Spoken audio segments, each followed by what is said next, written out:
1절에서 13절을 읽었는데 여기는 성령이 임하시는 내용이 쭉 기록이 되어 있습니다. 성령은 그냥 임하신 것이 아니고 약속대로 임하셨죠. 예수님께서 내가 아버지께 가는 것이 너에게 유익하다고 말씀하셨고 내가 아버지께 가면 보혜사 그를 보낼 것이다 라고 예수님이 십자가 지시기 전에 하시던 말씀이 있습니다. 요한복음 보면 나오죠. 그죠? 그리고 제자들은 성령이 임하는 걸 딱 보면서 뭘 알았습니까? 예수님께서 말씀하신 대로 아버지 보좌 우편에 가셨구나 하는 것을 알게 된 것이죠. 그리고 성령께서 오셔서 하는 일이 뭐냐니까 성경에 보니까 그들에게 은사를 주셨어요. 무슨 은사를 줬습니까? 방언의 은사를 주신 것입니다. 근데 이 방언은 요즘 교회들에서 하는 방언하고는 달라요.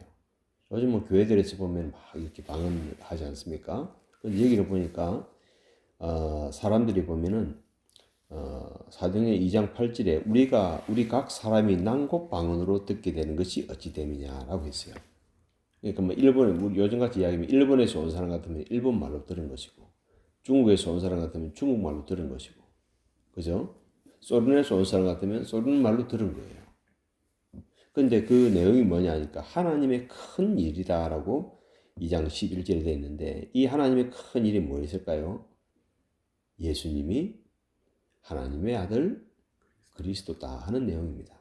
그 내용을 지금 이제 하는 거예요.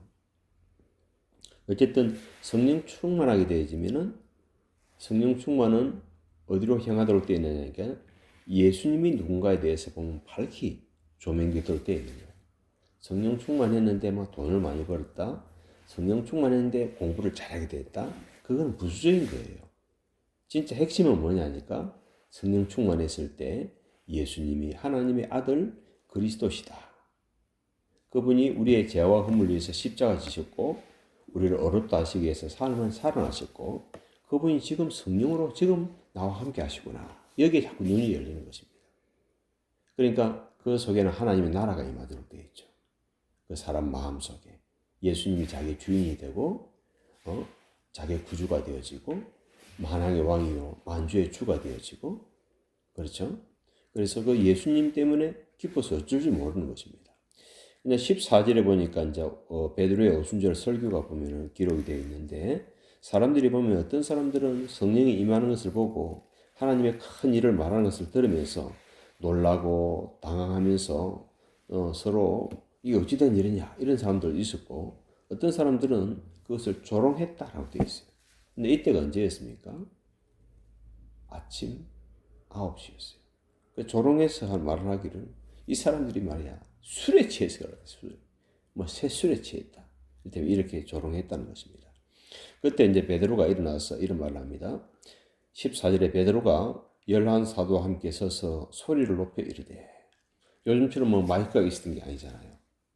그냥 소리를 높여서 이야기한 것입니다.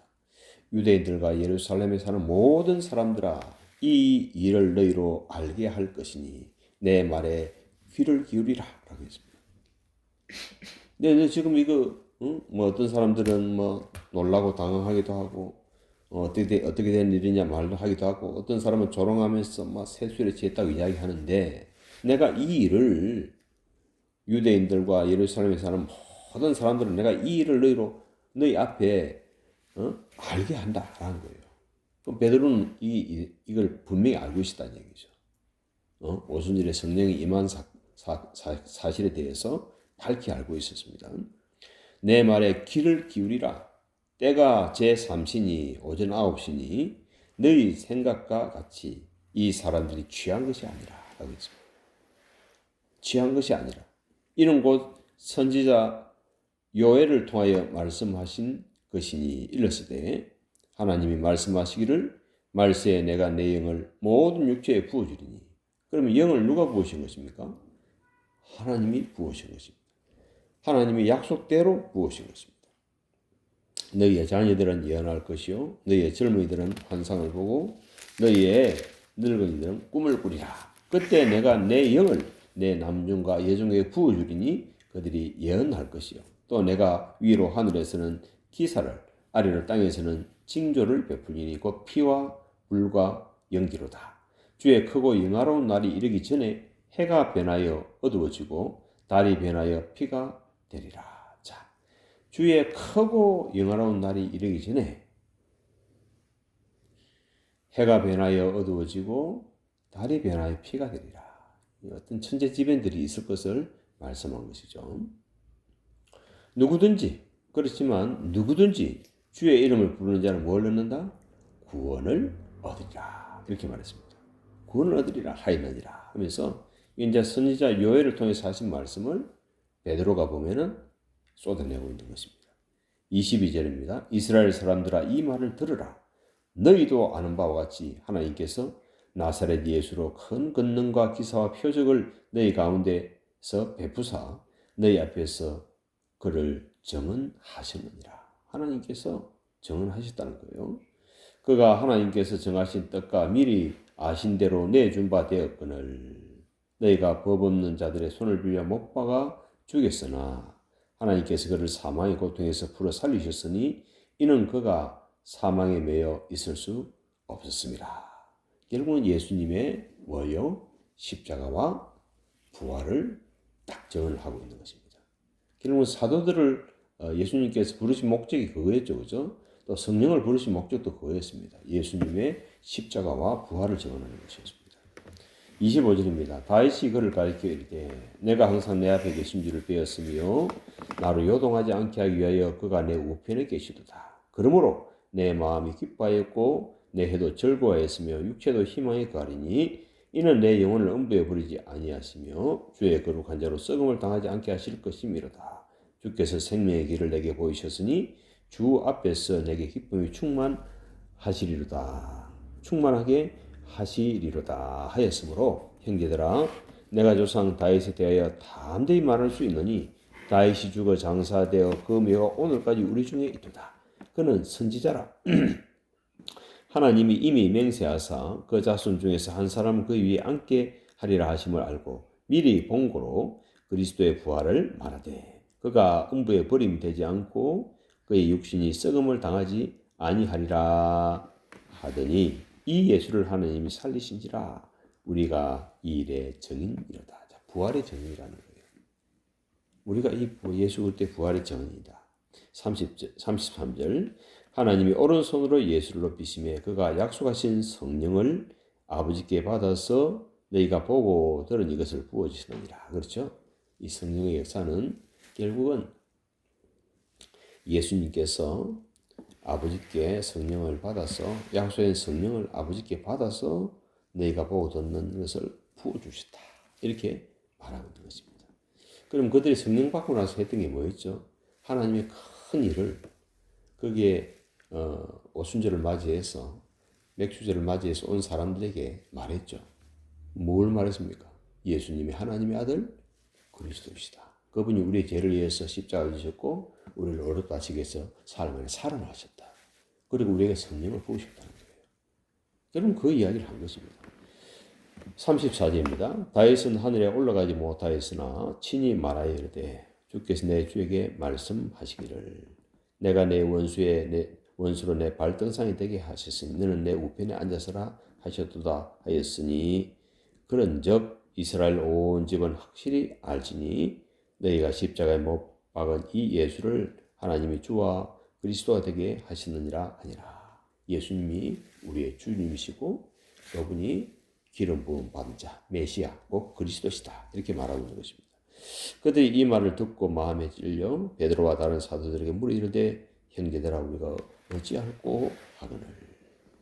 베드로가 이르되 너희가 회개하여 각각 예수 그리스도의 이름으로 세례를 받고 죄 사함을 받으라. 그리하면 성령의 선물을 받으리니. 자, 예수 그리스도의 이름으로 세례를 받고 죄 사함을 받으라. 그 죄 사함이 무슨 돼야 된다는 얘기죠. 그러고 나면 뭘요? 성령의 선물을 받는다. 이렇게 말했습니다. 이 약속은 우리와 우리 자녀와 모든 먼데 사람 곧 주 우리 하나님이 얼마든지 부르시는 자들에게 하신 것이니라 하고 또 여러 말로 확정하며 그날 이르되 너희가 이 패역한 세대에서 구원을 받으라 하니 그 말을 받은 사람들은 세례를 받음에 이날의 신도의 수가 3,000이나 더하더라. 그들이 사도의 가르침을 받아 서로 교제하고 떡을 떼며 오로지 기도하기를 힘쓰니라. 오로지 기도하기를 힘쓰니라. 사람마다 두려워하는데 사도들을 말미암아 기사와 표적이 많이 나타나니 믿는 사람이 다 함께 있어 모든 물건을 서로 통용하고. 자, 성령 충만할 때 사람들이 이것이 내 것이다, 내 것이다 그렇게 하지 않았다는 것입니다. 또 재산과 소유를 팔아 각 사람의 필요를 따라 나눠주며 날마다 마음을 같이 성전에 모이기를 힘쓰고 집에서 떡을 떼며 기쁨과 순전한 마음으로 음식을 먹고 하나님을 찬미하며 또 온 백성에게 칭송을 받으니 주께서 구원받는 사람을 날마다 더하게 하시니라. 주께서 구원받는 사람들을 날마다 더하게 하시는 비결에는 뭐가 있었습니까? 사람들이 하나님을 찬미하고 또 온 백성에게 칭송을 받았다는 거예요. 그렇죠? 인색하게 이건 내 거니까 안 돼 이게 아니라 어려운 사람 보면은 그냥 두말하지 않고 도왔다는 것입니다. 그런 가정들이 그리고 이제 복음이 힘있게 확산되어지는 그러한 배경들이 되고 있는 것을 보게 됩니다.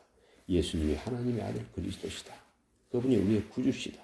그분이 창조주 하나님이시다.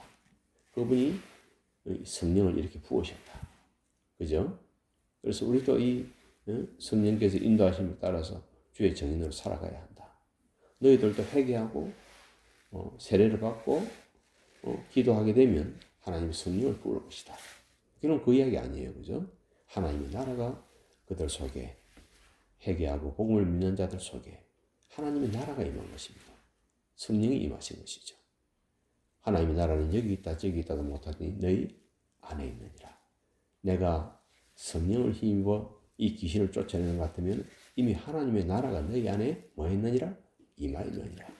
그렇게 주님이 말씀하신 적이 있죠. 기도하겠습니다.